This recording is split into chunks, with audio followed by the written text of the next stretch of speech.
திருகோணமலை மாவட்ட ஒருங்கிணைப்பு குழு கூட்டம் இன்று நடைபெற்றது. திருகோணமலை மாவட்ட செயலகத்தில் இன்று காலை 9 மணி அளவில் மாவட்ட ஒருங்கிணைப்பு குழு கூட்டம் ஆரம்பமாகியதாக அங்கிருக்கும் நியூஸ் ஃபர்ஸ்டின் பிராந்திய செய்தியாளர் குறிப்பிட்டார்.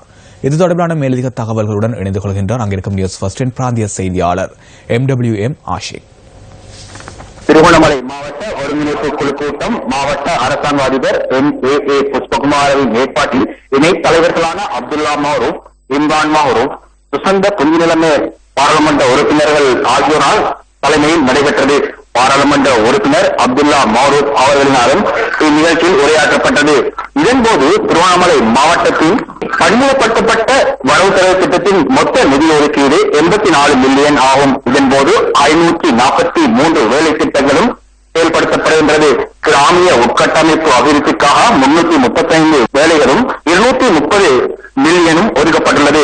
குறிப்பாக பாராளுமன்ற உறுப்பினர் ஒருவருக்கு தலா 15 மில்லியன் ரூபாய் ஒதுக்கப்பட்டுள்ளது.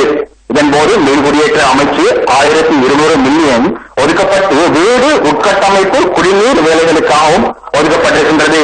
இதன்போது குழு கூட்டத்தின் மாகாண சபை உறுப்பினர் RM அன்வர் திருவண்ணாமலை புல்மொட்டை பிரதேசத்தில் உள்ள யான் ஓயா அண்டிய பகுதிகளில் பம்ப் ஹவுஸ், தோணிக்கல் போன்ற பிரதேசங்களில் நூற்றுக்கணக்கான ஏக்கர் பிரதேசங்களை ஏற்கனவே வன பரிபாலன அதிகாரியினால் அடையாளப்படுத்தப்பட்டவை.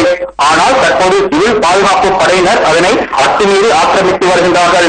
இப்பிரதேசங்களை அத்துமீறி பிரித்து வருகின்றார்கள். இதற்காக என்ன நடவடிக்கை எடுக்கப்பட்டுள்ளது என கேள்வி எழுப்பினார்.